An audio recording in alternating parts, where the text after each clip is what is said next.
The OneFootball app has a brand new look, but all the same old features that are useful for an FPL manager.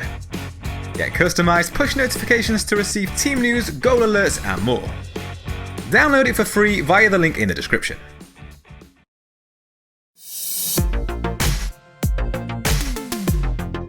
With one final game remaining in Game Week 25, a score of 54 points so far has seen a small rise up to 5.5k. Pope just about kept hold of the clean sheet after some poor finishing from West Brom, who missed two big chances.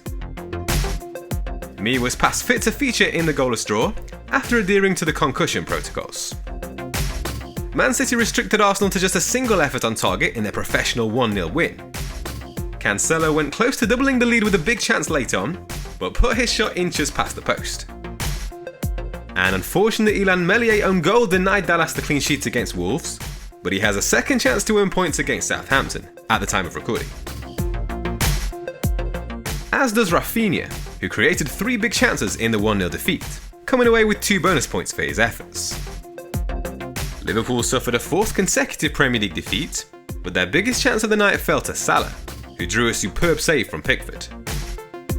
Gundogan made his return from injury against the Gunners, but this time it was Sterling who grabbed the headlines, opening the scoring with what turned out to be the decisive goal. The Englishman had 2 of Man City's 3 big chances during the match. Bruno Fernandez had a fairly quiet game for the most part, but got a vital touch on Matic's cross to set up Dan James, and later converted from the penalty spot to secure his 10th double-digit haul of the season.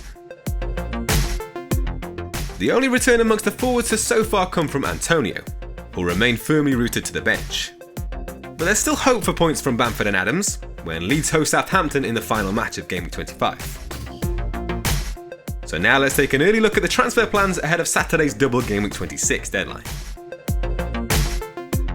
There are 2 free transfers available, and one of them will likely see Che Adams make way, after appearing to lose his starting place. The initial plan weeks ago was to sell a big hitter, either Salah or Sterling, and use the funds to bring in Harry Kane. Maddison and Barnes have both been looking great, so a downgrade to one of those in midfield is definitely an option. But that route involves hits and a fair bit of surgery, and on current form, I'm not convinced Kane is a significantly better option than Sterling or Salah for Double Game Week 26. But Sterling's minutes in the Champions League midweek could cause a rethink. Calvert-Lewin offers a more straightforward route, and arguably has even better fixtures. Despite only making 3 appearances in the last 4 game weeks, no FPL forward has earned more points in that time than the Englishman. Keeping it simple, the second potential transfer could see Antonio make way, ahead of some tougher fixtures for West Ham. Although he could come in handy for blank Game Week 29, there's still the ongoing doubt over his fitness. Ollie Watkins also features in Game Week 29, but has a double Game Week 26 and a potential double Game Week 28. So despite the absence of Grealish, and the impact that is sure to have on Villa, it's still hard to look past Watkins for this run. Over the last 6 game weeks, no FPL forward has taken as many shots in total from inside the box or on target. Here's how the team is set to line up. Pope doesn't have the easiest of fixtures, but Burnley's defence-first approach can often frustrate teams in the top half of the table.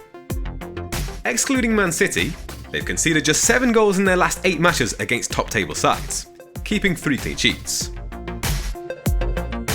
Cancelo and Target make up the back 3, with slightly more favourable fixtures. Man City have kept 4 clean sheets in their last 6 matches, with no side conceding fewer big chances than their 2. Meanwhile, Aston Villa have kept 3 clean sheets, and face a Sheffield United side that have scored just 5 goals in that time. Only West Brom, Spurs and Brighton have managed fewer. Gundogan keeps his place alongside the 3 big hitters in midfield, and in fairness, the German has been performing like a premium pick himself. Over the last 5 game weeks, only Bruno Fernandez has earned more than his 46 FPL points amongst midfielders. He ranks level with Sterling on 5 big chances in that time, only Salah has had more with 6. No midfielder has taken as many shots in the box as the Egyptian in that time, while only Fernandez and Lingard can equal his 8 efforts on target. Joining the potential 2 new signings up front will be Bamford, who keeps his place as the only single game week player in the 11. With 2 goals and 3 assists, he ranks joint top amongst forwards for FPL points in the last 5 game weeks, with 30, on par with Jesus. Prior to the meeting with Southampton, Leeds have scored 10 goals in their last 6 matches, ranking behind only West Ham, Man City and Man United. It's a big double game week, so we can expect to see lots of chips in play, and having already used the bench boost, the plan is to activate the triple captain chip. If you have Harry Kane, he has to be up there as a contender, but for me, Bruno Fernandez just edges him. He's been such a joy to watch since his arrival in the Premier League, where he's amassed 23 goals, 20 assists and 307 FPL points in 39 appearances, averaging 7.9 points per game. Yes, the Chelsea fixture presents some uncertainty, and they've kept 4 clean sheets in their last 6 matches. But that run has included the likes of Wolves, Burnley, Sheffield United and Newcastle. If you could choose any opponent for an attacking player to face right now, Crystal Palace would have to be up there. They've shipped 10 goals in their last 6 matches, with only 5 teams shipping more.